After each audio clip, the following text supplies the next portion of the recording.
Hi there, thanks for joining me. This is Grandma Lori. Today's story is The Windy Day.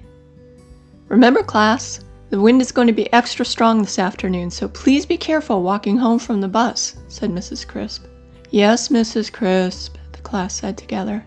Percy ran to the bus to stay out of the wind. He didn't particularly like windy days. He wasn't sure why. He just knew they made him uncomfortable.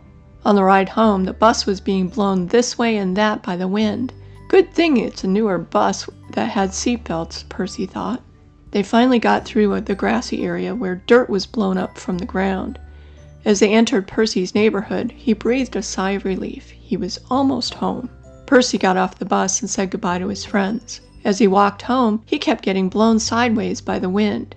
He tried to close his eyes as much as possible so nothing got blown in. He started running toward home. Why did it feel like it's taking forever? Percy thought.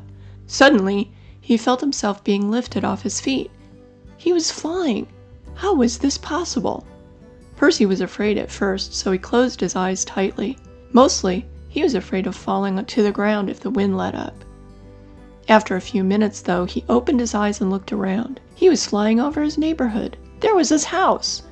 He tried to figure out a way to get to the ground, but the wind was just too strong. The wind flew Percy over his neighborhood, then into the big city.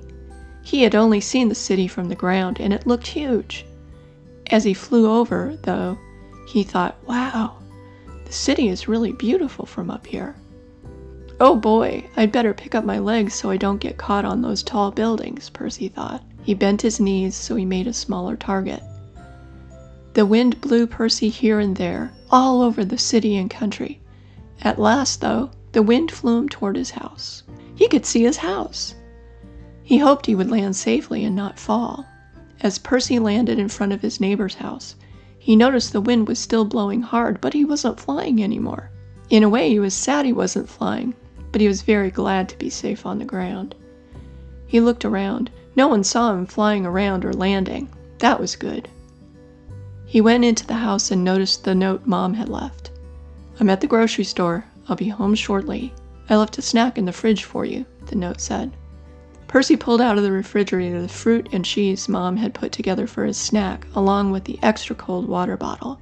The perfect snack. As he ate, Percy thought about everything that had happened.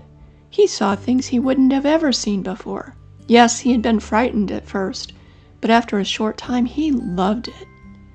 Percy thought about what his mom had always told him. Trying new things is scary, but once you get used to it, it's usually amazing. Mom was right, thought Percy as he popped a grape into his mouth. I hope you enjoyed this story. This has been Grandma Lori. Please remember to like, follow, and subscribe.